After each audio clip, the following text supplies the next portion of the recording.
2 bílslysum. Fyrsta var ég nýkom bílpróf, svaka kall. Ég átti jeppa, Cherokee. Var bara eitthvað einn á leiðinni í skólann að drifta eins og okkur hálfviti og klesta á okkur. Og klesti. Og svo tók beyguna þegar ég var komin beinn.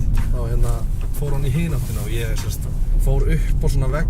Ég fyrir bara ofan á hann. Shit. Og annars þegar ég endaði inn í húsinu, sko. Og ég bara svona bakka hægt róli í burtu og fyrir bara í skólann, sko.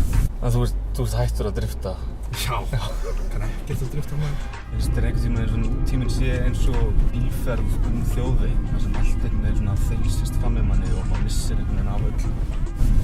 Já, ég kannski hugsa þetta ekki alveg svona, en mér finnst þetta stundum líða svolítið fljótt. Já. Ertu stundum að reyna að snerta raunveruleikann í gegnum glerið?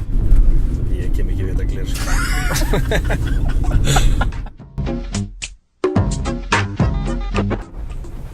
Bara hvert einu skipti sem ég fer upp í bíl með Aron Leó félaga mínum, sko. Það var bara, sé ég alltaf eftir, ég man alltaf af hverju ég á ekki að gera það, sko, hvert einu skipti. Ef þú getur keyrt á einhvern, hvern myndir þú keyra á? Hvern myndi ég keyra á? Þetta erfið spurning. Ég myndi örugglega keyra á Anders Breivik. Ég myndi örugglega keyra á hann. Já, bara inn í jailið. Já, bara inn í jailið. En á Íslandi? Á Íslandi? Aron Leó.